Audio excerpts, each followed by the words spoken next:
¿Cómo están? Nos encontramos en la clase 3 del curso de trastorno de conducta. En esta ocasión vamos a tratar algunos trastornos disruptivos de la conducta también, que pueden ser a veces confundidos con el trastorno posicionista desafiante y que están enmarcados dentro de estas conductas disruptivas. Vamos a desarrollar dos puntualmente y les voy a hablar un breve comentario sobre una que se está investigando en la actualidad. El primer trastorno que vamos a ver es el trastorno explosivo intermitente, conocido como TEI. Es un trastorno que consiste en un conjunto de arrebatos recurrentes que se manifiestan en el comportamiento y que lo que manifiestan es un bajo control de los impulsos de la agresividad. Que esto lo diferencia del TOD, ¿sí? Ustedes saben que el TOD, trastorno posicionista desafiante, no manifiesta conductas agresivas.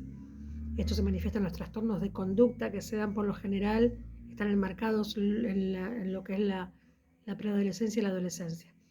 Pero el trastorno explosivo intermitente, el mismo nombre lo dice, es explosivo y es intermitente, tiene un bajo control de esos impulsos, justamente, los impulsos de la agresividad. En el DSM-5 vamos a encontrar que lo caracteriza de la siguiente manera. Arrebatos recurrentes en el comportamiento que reflejan una falta de control de los impulsos de la agresividad, manifestada por una de las siguientes. Primero, agresión verbal, insultos, disputas verbales, berrinches, esas son las agresiones verbales, y agresiones físicas, ¿sí? Que pueden darse contra la propiedad, contra los animales, contra otros individuos, que se dan en un promedio de 2 veces por semana. Entonces tengan en claro que estos son criterios que ponen plazos como para tener un parámetro, como para hacer un diagnóstico preciso, que se pueden dar durante 2 veces en la semana aproximadamente en un periodo de 3 meses. ¿Sí? En el trastorno posicionista desafiante, en el trastorno de conducta, teníamos un lapso de 6 meses y teníamos que ver la intensidad, la frecuencia y la persistencia. En este caso habla de conductas que son mucho más seguidas, que se caracterizan por ser agresivas y que se dan en un lapso más corto, en un lapso de 3 meses. Se puede manifestar también agresión física, ¿sí? Y no provoca un daño considerable, digamos un daño mortal, a animales u otros individuos. Son lesiones que tienen que ver con maltrato, pero no con lesiones físicas agravadas, digamos. 3 arrebatos en el comportamiento que provoquen daños o destrucción de la propiedad, ¿sí? Los últimos, o 3 arrebatos de comportamiento, 3 secuencias de arrebato en los últimos 12 meses. La magnitud de la agresividad, ¿sí? Que se expresa durante estos arrebatos, tiene que ser desproporcionada con respecto a la provocación de la situación. Es decir, que el factor desencadenante y la respuesta no coincide el factor desencadenante con la respuesta desproporcionada que el sujeto tiene en relación a ella. ¿Sí? Esa es una variable muy importante.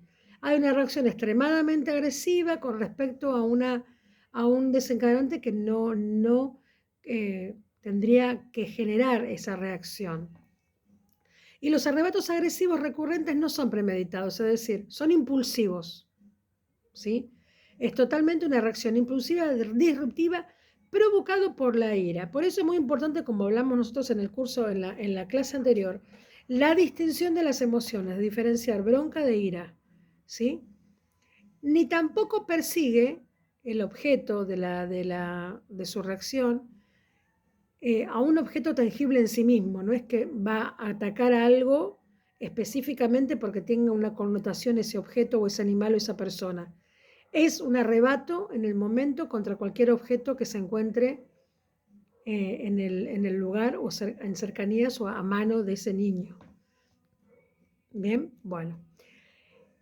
Dice también, los arrebatos agresivos provocan un malestar en el individuo. Esto es muy importante. ¿Por qué? Ahora vamos a ver. Alteran su rendimiento laboral, sus relaciones interpersonales y comienzan a tener consecuencias, es decir, manifiestan un malestar, es decir, recuerden que cuando hablamos de trastorno oposicionista, cuando hablamos de trastorno de conducta, el niño no tenía conciencia ni registraba lo que podía, con las consecuencias que tenían hacia terceros, ni manifestaba un malestar en sí de decir, uy, estoy mal porque hice tal cosa. En este caso hay una conciencia, es decir, se toma conciencia del acto y provoca un malestar en el sujeto por el hecho cometido que fue de una forma emocional y una forma en un momento de descontrol. El individuo tiene una edad cronológica de 6 años, por lo menos, tiene que ser mayor a 6 años. Por debajo, no, el trastorno explosivo intermitente se evalúa a partir de los 6 años, ¿sí? Los arrebatos agresivos recurrentes no se explican mejor por otro trastorno, es decir, no son consecuencia de otro trastorno, esto tiene que ver con el diagnóstico diferencial. No es por causa de un trastorno depresivo, no es por causa de un trastorno bipolar, no tiene que ver con un trastorno psicótico, ni tiene que ver con ningún otro trastorno asociado, ¿sí? Tiene que ser, es una consecuencia conductual, es una conducta externalizante que no tiene como fundamento otro trastorno de base. Ni tampoco tiene que ver con alguna lesión neurológica ni con una medicación, ¿sí? En los niños de edades comprendidas entre los 6 y adolescentes de 18 años, a un comportamiento agresivo que forme parte de una adaptación no se le debe asignar este diagnóstico. Es decir, si un niño o un adolescente entre los 6 y los 18 años tiene este tipo de conducta que esté encuadrada dentro de, por ejemplo, un trastorno postraumático o que tenga que ver con una conducta adaptativa porque hubo un cambio en la familia, hubo una situación que genera en ese sujeto algún tipo de reacción de este tipo explosiva, no estamos hablando entonces de un trastorno explosivo intermitente. ¿Qué síntomas tenemos en relación a este trastorno? Tenemos erupciones explosivas que ocurren de repente, ¿sí?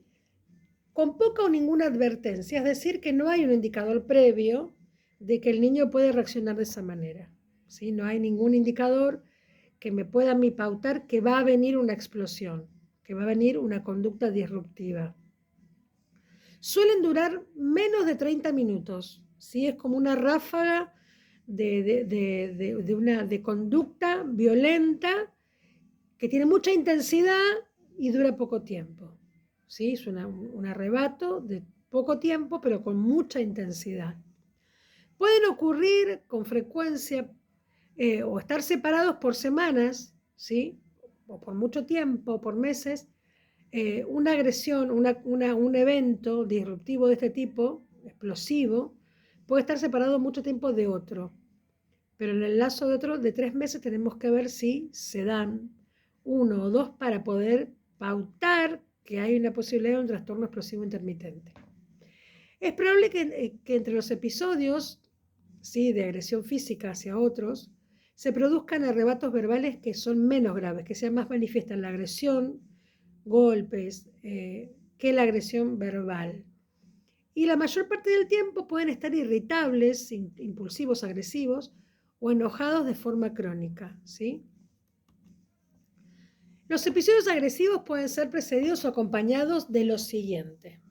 Pueden estar acompañados de ira, de irritabilidad, aumento de la energía, se ponen, cuando están violentos, tienen mucha más fuerza, pensamientos acelerados, quieren hablar, quieren decir y están con un estado de ansiedad, un estado de aceleración, que quizás hablan, gritan, no se les entiende lo que dicen.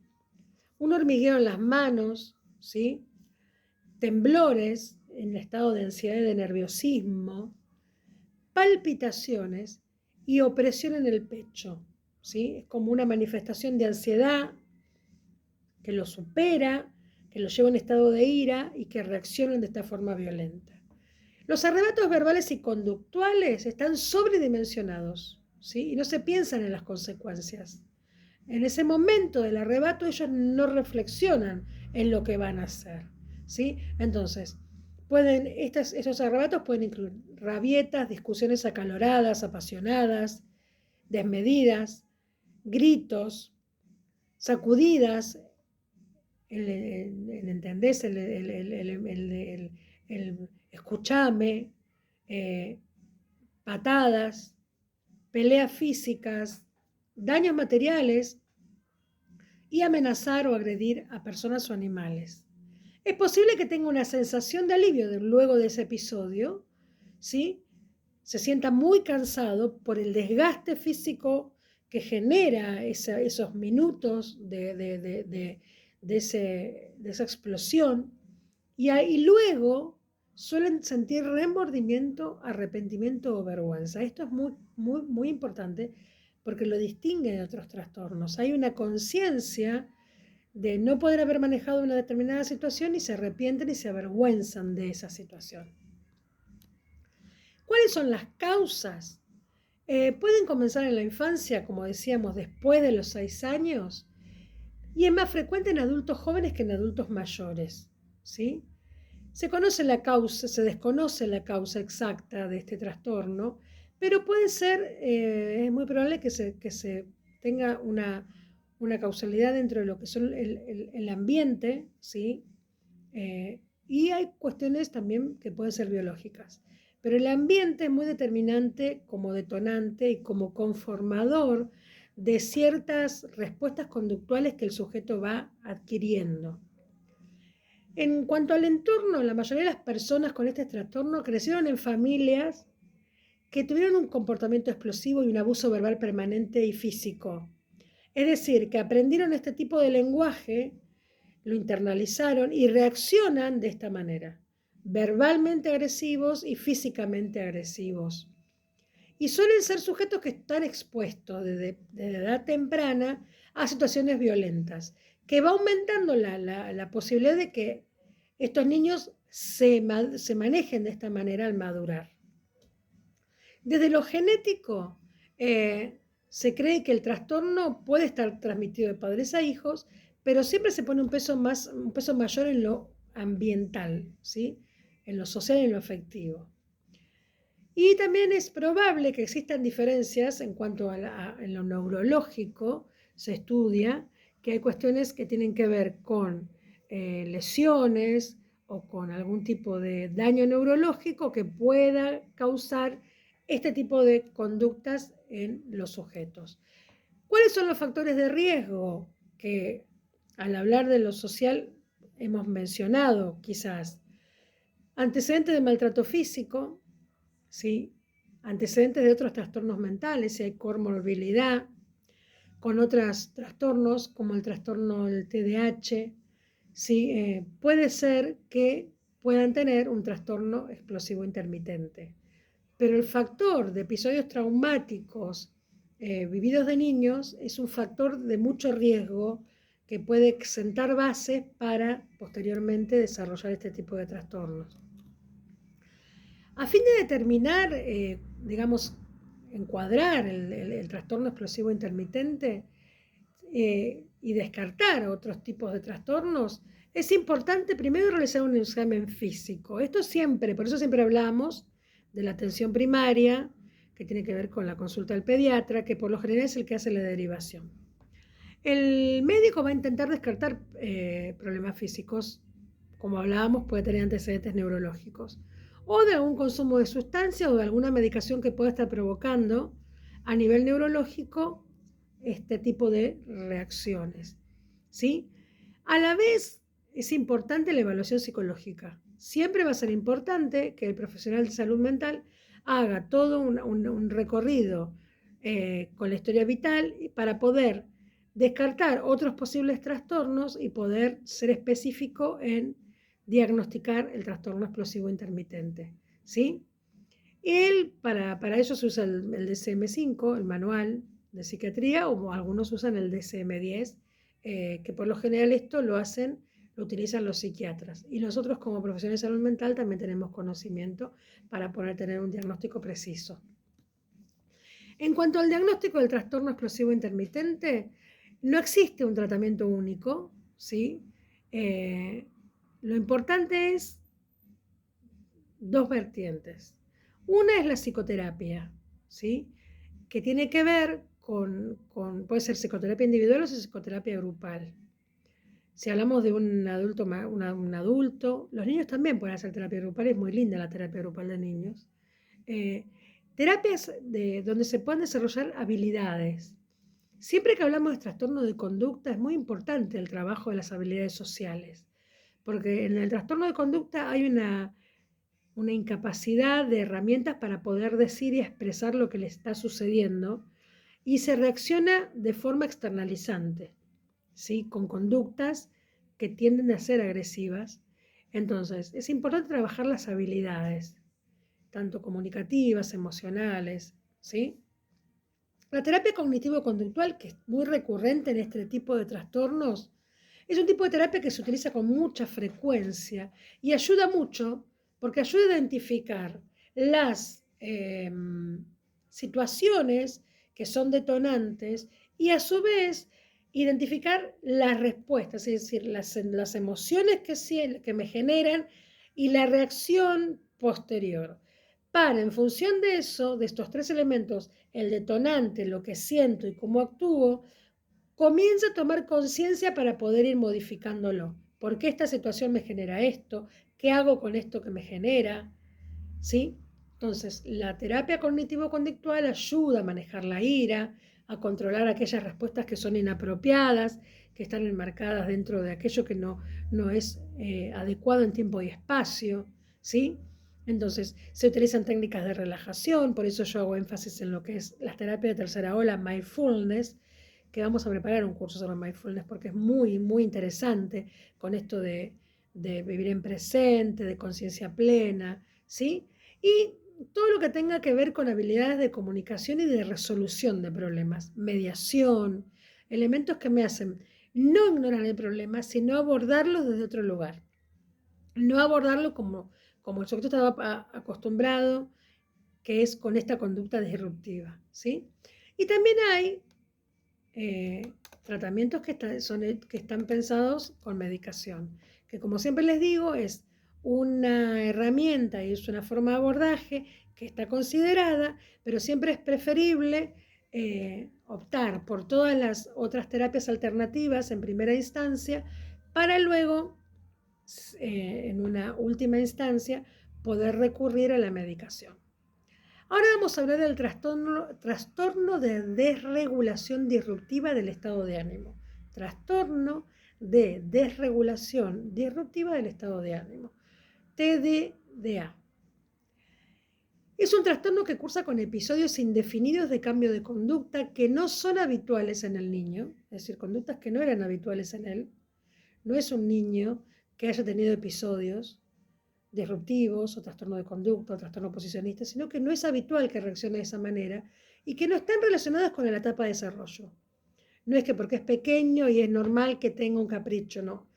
Es totalmente, no es esperable porque no es un niño que haga generalmente esto, ni está en una etapa de su vida que sea normal, entre comillas, que lo puede realizar. Hay un cambio de conducta, ¿sí? Es decir, se mantiene en el tiempo como una irritabilidad y con accesos de ira desproporcionados. Se realiza el diagnóstico entre los 6 y los 10 años. Esto está bien enmarcado en la infancia, de igual manera que el trastorno oposicionista desafiante. Tienen accesos de cólera graves y recurrentes también, al menos 3 o más veces por semana, y no concuerdan con el nivel de desarrollo que lo habíamos mencionado. La irritabilidad se mantiene, es decir, que entre un episodio y el otro, la persona sigue enojada, sigue con un estado irritable, un estado de enojo. Los episodios se dan en todos los contextos sociales, se pueden dar en la escuela, se pueden dar en la casa, se pueden dar con los compañeros, se pueden dar estando en un kiosco, se pueden estar estando en un colectivo, se dan en cualquier entorno. Y suelen ser algunos de gravedad, porque son disruptivos justamente. Y se deben iniciar, como bien decíamos, antes de los 10 años de edad y se mantienen por un periodo de 12 meses o más. Se deben dar 3 o más en una semana, se mantienen en un lapso de 12 meses, se pueden dar en cualquier ámbito, y entre un episodio y el otro se mantiene con un estado de irritabilidad del niño, y se dan entre los 6 y los 10 años. Muy bien. A ver. Continuamos. Para el diagnóstico diferencial, esperen que estoy buscando acá. Muy bien, ¿cuáles son los criterios del DSM-5 en relación a este trastorno de desregulación disruptiva del estado de ánimo? El acceso de cólera, ¿sí?, es en promedio 3 o más veces por semana. Los accesos de cólera no concuerdan con el nivel de desarrollo. El estado de ánimo de los accesos de cólera es persistente, ¿sí? El niño se mantiene enojado hasta que se vuelve a repetir el estado disruptivo.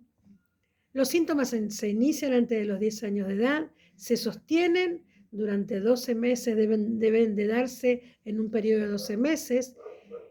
No han estado ausentes durante 3 meses consecutivos, es decir, que en el lapso de 12 meses se dieron, pero tiene que haber habido no una distancia mayor de 3 meses, es decir, en 3 meses, durante 3 meses se tendría que haber dado esta conducta, reiterarse, ¿sí? No puede ser que se dé en un mes y a los 6 meses de nuevo. Tiene que ser en un lapso de 3 meses y en los 12 meses haberse dado varios. ¿Bien? Y debe tener, el niño debe ser mayor a 6 años. Los síntomas deben estar presentes en 3 contextos mínimo. En casa, en la escuela, con compañeros o pares. Si solo se da en la escuela o solo se da en la casa, no es un trastorno de desregulación. Debe darse en distintos ámbitos, ¿sí? Y los síntomas no son causados por una afección médica ni están relacionados con el consumo de sustancias, ni con un medicamento, ni con una lesión, ni con otro trastorno con el cual tenga comorbilidad. ¿Cuál es la evaluación que se hace? Frecuentemente estos niños pueden ser que tengan una comorbilidad posible con un trastorno bipolar, con un TDAH, con un trastorno negativista desafiante. Además, puede solaparse con estos trastornos. Por ejemplo, hay muchos que se solapan, parece que se tapan, ¿sí? Porque muchas veces se considera que, como decíamos hoy, es más pequeño, bueno, estaba enojado, entonces se va quedando solapado, ¿sí? Por eso es importante no olvidar esa situación, es decir, bueno, fue una vez. Si se vuelve a reiterar, tener memoria de cómo se fue dando, cuándo sucedió esto, sucedió en otra ocasión, se está dando con mucha frecuencia. Estas variables son fundamentales. Vamos a ver una diferenciación entre los 4 trastornos que estuvimos viendo hasta ahora. El trastorno de desregulación disruptiva del estado de ánimo, el paciente está enfadado todo el tiempo, ¿sí? Con frecuentes arrebatos. Está enojado todo el tiempo con frecuentes arrebatos. Normalmente entre los 6 y los 10 años y se da durante un lapso de 12 meses. En el trastorno explosivo intermitente, los estallidos de ira son severos y recurrentes, ¿sí? Pero hay un estado normal entre estallidos. Hay un evento, siente culpa, siente vergüenza, dura 30 minutos, está agotado, pero se siente mal por haber hecho lo que hizo y pasa a la calma. Para quizás luego, en otro momento, volver a tener un brote. Pero en el desregulación emocional, de un evento al otro, continúa con un estado de enojo. Entonces, en el trastorno explosivo intermitente, se da en la adolescencia o adultez, tiene que ser en un periodo no menor a 3 meses y el síntoma debe permanecer durante 12. El trastorno negativista desafiante, que fue el que hablamos con anterioridad, el estado de ánimo es colérico, irritable, desafiante, oposicionista. ¿Se acuerdan que habíamos hablado de las 3 características? ¿Sí? No implica siempre un comportamiento agresivo hacia otras personas. No hay violencia como hay en el trastorno de conducta. Se da en la infancia, ¿sí? Y se debe dar en un periodo de 6 meses. Y en el trastorno de conducta se debe dar de 6 meses a 1 año, aborda la adolescencia especialmente, e implica sí un comportamiento agresivo hacia las personas, animales, destrucción de la propiedad, Ya hay una conducta que pasa de lo verbal, pasa a una acción más dañina hacia terceros. Bien, el trastorno de regulación disruptiva tiene un tratamiento que tiene que ver con el abordaje cognitivo-conductual y también lo que busca es ayudar a los niños a aprender y a controlar sus emociones, a llevarlos a la regulación emocional, ¿sí? Para que dejen de tener arrebatos. Entonces, hay una combinación entre la terapia dialéctico-conductual y la terapia cognitivo-conductual, ¿sí? Que lo que hace es capacitar en el manejo de los comportamientos, tanto al niño como a los padres. Bien, porque es importante que el padre sea el modelador y que sea el que vaya guiando la conducta y haciendo al otro consciente de cuándo estas conductas no son las adecuadas. No se debe decir que está mal tener sentimientos de ira ni de enojo, porque todos hemos pasado por esas emociones. Lo importante es que se le brinde la habilidad para registrar ese sentimiento y poder llegar a la calma. En la infancia va a ser el adulto el que lo va a ayudar como modelador a que el niño pueda calmarse. Pero va a tener que tomar estas herramientas para poder lograr autorregularse, ¿sí? Lo esperable es que el niño se pueda autorregular y que lo que en primera instancia fue dado por un tercero sea internalizado por el niño.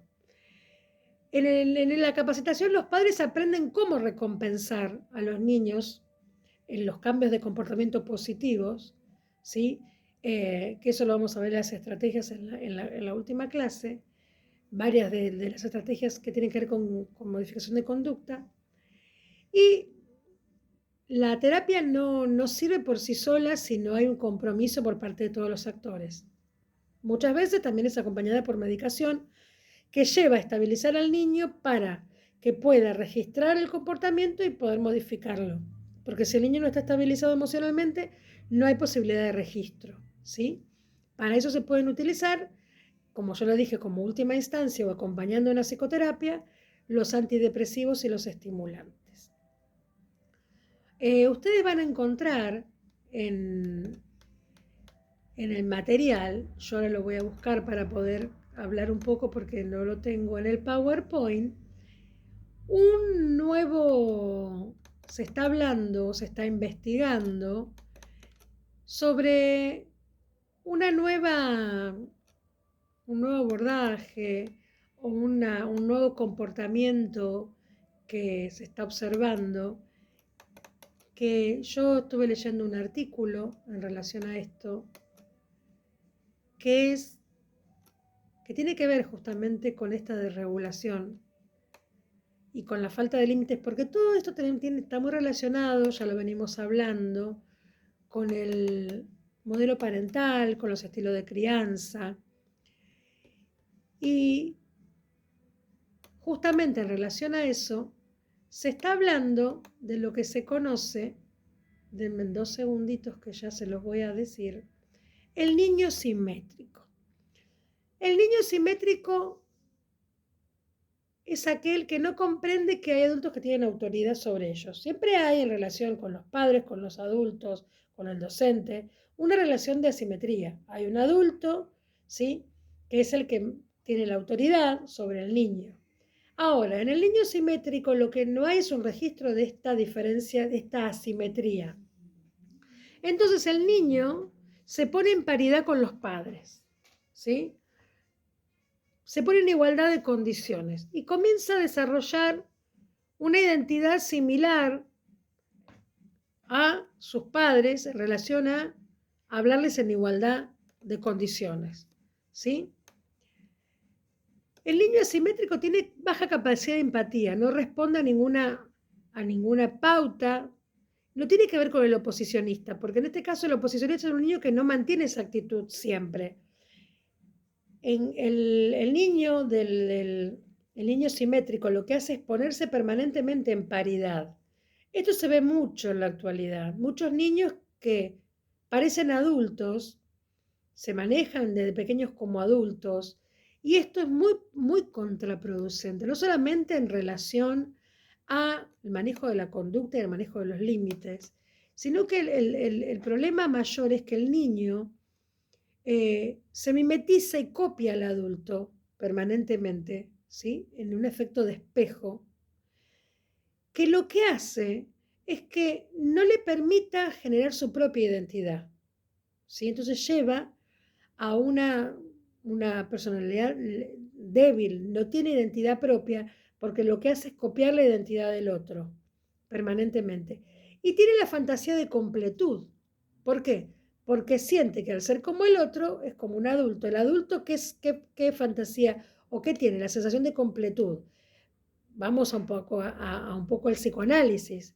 La completud con la pareja, la completud con el trabajo, ese vacío, si esa falta que uno tiene de registro, la llena con otros aspectos. El niño tiene la sensación de completud, la fantasía de completud, ¿por qué? Porque se mimetiza con el adulto, ¿sí? Esto lo lleva a tener un vacío de identidad. Entonces, nosotros lo pensamos en función de la conducta, pero es mucho más agravado porque a largo plazo ese sujeto que está en formación, que está asimilando, introyectando, ¿sí? A través de la imitación, a través de las relaciones sociales, y va conformando su identidad, esto se ve coartado por esta relación de simetría. Esto está en investigación, ¿sí? Entonces, es muy importante tenerlo en cuenta porque quizás con el tiempo nos encontremos dentro de los que son los criterios diagnósticos un nuevo encuadre o una nueva categoría que tenga que ver con el niño simétrico. Es muy importante que nosotros mantengamos esa relación de asimetría, no solamente por una relación de cuidado y de poder, entre comillas, sino porque tiene que ver con una necesidad de identificación, con una necesidad de tomar modelos, parámetros, ¿sí? De internalizar dentro de lo que es la mirada del psicoanálisis, internalizar la ley, el ideal del yo, ¿sí? Esos parámetros que luego nos sirven para nuestras futuras relaciones. Cuando eso se vuelve una paridad, no le estamos permitiendo al sujeto que pueda desarrollar su propia identidad, lo cual puede llevar a trastornos diferentes en la edad adulta, ¿sí? Entonces, con esta clase damos por concluido lo que es los distintos trastornos que tienen que ver con conductas externalizantes. La clase próxima vamos a hablar acerca de herramientas específicas para abordar, ¿sí? Y que sirven de orientación para padres y docentes. Como siempre les agradezco el tiempo de ver el video y bueno, que tengan unos hermosos días por delante. Nos estamos encontrando en la próxima clase.